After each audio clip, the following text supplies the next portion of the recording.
What's up, everybody? Welcome back to the Total Takedown for UFC Abu Dhabi. What we do on this show is go over the card one more time, overs and unders, trying to find a new angle for you to make some cash at UFC Abu Dhabi. So let's get into it. I talk about some of my favorite and notable totals here on the card. We don't necessarily do the entire board, and it's nice and quick. So get subscribed, hit that like button, and let me know what your favorite total for this card is. First fight of the night, Martin Buday and Marcus Buchienya. I just want to mention this one because the total is set at 1.5. The over 1.5 is taking money. This has slowly been creeping up from a pick'em. Now we're sitting at about minus 130. I find that interesting. Buday is definitely not an early finisher type. However, Buchechnya, however you say that, he comes into the UFC making his debut. Heavy grappling advantage here. Whether or not he'll be able to get the takedown makes the difference. So yeah, this one could be a bit of a grind if he's not successful early. But frankly, I could see Marcus getting the takedown early and tapping Buday out relatively quickly. So be careful, but this line is moving up. So I'm going to say under 1.5, but the line move lets me know I'm wrong, so I'm probably going to stay off it. Muhammad Yaya and Steve Nuin is something I want to talk about here. 1.5 total, over 1.5 is minus 220, which is insane. You'd think we'd just be getting like a 2.5 at this point if they're going to choke it up to that level of chalk here for a 1.5. But I got to go with the over 1.5. Yaya is a guy who, not very good at all. But Steve Wynn, also not very good. Steve Wynn is a guy who can't find a finish on Dana White's Contender Series unless your name is AJ Cunningham and the referee stops him mercifully. So I don't think he's going to be finishing Yaya. Now on the flip side of this thing, Steve Wynn is pretty tough. He's pretty durable. Yaya is a guy who does finish people, but generally it's because he breaks them. He's way more, aggressive. He's way more powerful. He forced a guy like Trevor Peek to wrestle, but his wins are all extremely low-level non-UFC caliber. I don't know that Steve Wynn is UFC caliber. I'll just go ahead and say that, but I do think he might be UFC level durable. So if Yaya doesn't have that bully mentality here, if he can't just kind of roll over Steve, then this thing probably goes the distance. So not only 1.5, but I'm thinking maybe 2.5, maybe fight goes. This is definitely an overlook that I would be interested in. Aibo Aslan and Billy Alakana is another really interesting one. Be careful this week, you guys. 1.5 total, pick'em price tag. I kind of lean with the over 1.5 because Billy was tough in his UFC debut against Bogdan Guskov. Aibo might hit harder than Bogdan does, but he's not nearly as fluid. He's not as flowy. He could struggle to actually land on a guy like Billy. I think Billy on a full camp, we're going to see better cardio from him. He's plenty durable, and he's not going to have to deal with like a finesse fighter or anything like that in this one. So it's just a game of avoid the bomb, right? As long as he does that, he will last in this fight. Whether he wins or loses, I can't say. But I kind of think the over 1.5 is the way to go. Fade the power narrative on Aibo Aslan and say Billy can actually survive. Next up, Davey Grant, Damon Blackshear. 2.5 total. The over is minus 135. And you guys know me. It is butt clinch season.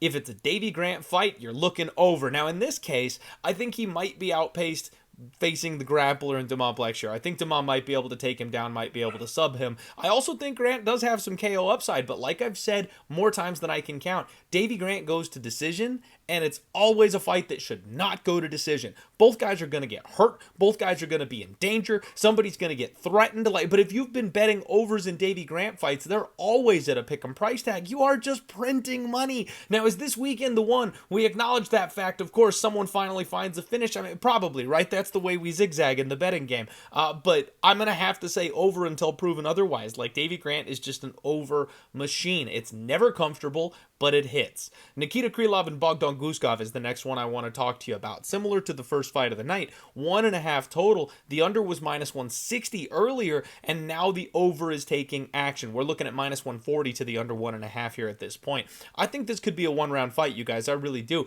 Nikita Krylov always starts fast. He's going to have a grappling advantage over Bogdan Guskov. This guy, don't forget, got submitted in his UFC debut against Volkan Oezdemir, a guy who doesn't know jiu-jitsu. So I think Nikita Krylov will have a massive advantage in this fight when it comes to the grappling. Guskov might be faster. Guskov might be the better striker. He probably hits harder, but Krylov is not out of his depth on the feet, and if he's mixing in the takedowns like he usually does, Guskov's game plan of just wear them out and drag them late once they gas out and get tired, then take over, I don't know that that works here. So I can see finishing upside for both guys. I think Bogdan Guskov can crack Nikita Krylov, put him down for good, and I also think Nikita Krylov can win by knockout, TKO, ground ground and pound, submission, all of it. Under 1.5 still looks like the move here for me, but as this line moves, I start to get nervous because apparently people with more money than me out there are saying that I'm wrong. Shara Bullet, Magomedov, and Marc-André burial is the next total I want to bring to your attention. Total set at 1.5. The over is minus 185. The under is plus 145. And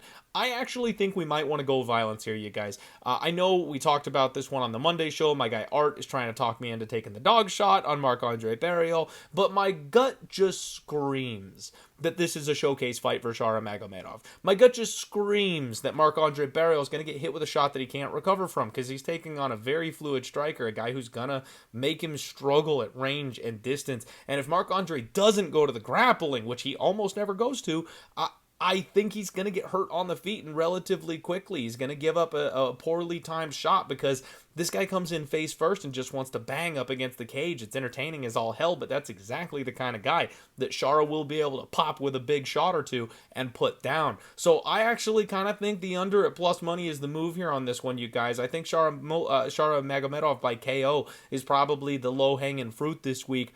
I struggle to get there because I've been so wrong lately, but I really think Shara's going to have another highlight reel walk-off KO here. Let's talk about the main event for a second. Rob Whittaker and Reiner de Ridder, we got a 2.5 total. Over 2.5, minus 125. The under 2.5, they're giving you even money, minus 105, somewhere in that ballpark.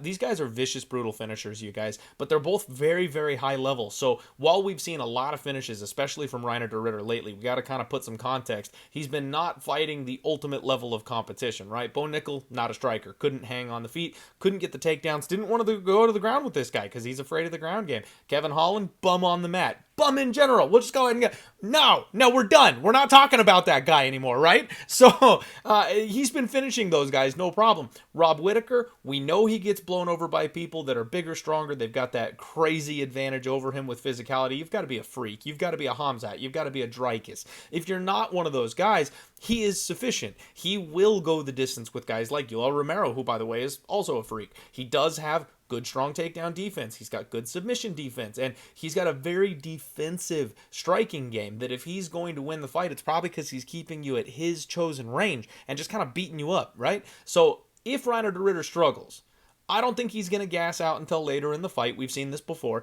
And if he comes out with kind of a striking game plan, maybe he can hang out with Rob Whittaker. I really struggle with this one, you guys, because my gut says violence. My gut says violence all day. Robert Whittaker fraud checks this guy, puts him down, knocks him out the way Gerald Meerschaert was trying to do. This guy maybe gasses out trying to get takedowns, and then Rob puts him away and buries him. Or Reiner's able to do exactly what Dreykus and Hamzat have been able to do recently, and that's put Rob 10 feet under early with the grappling game. So I want to say violence. I want to say under 2.5 here for this main event. This is a very tricky card, you guys, so be careful. Lots of landmines. Nothing I really love. I mean, if Davey Grant over 2.5, where you're just clinched the entire time, praying that he doesn't die in there, is the best total on the board, I don't know what to tell you. This week is really going to be rocky, so be careful out there. Good luck on your gambling degenerates, and let's freaking roll. We'll see you for Hot Props in a minute.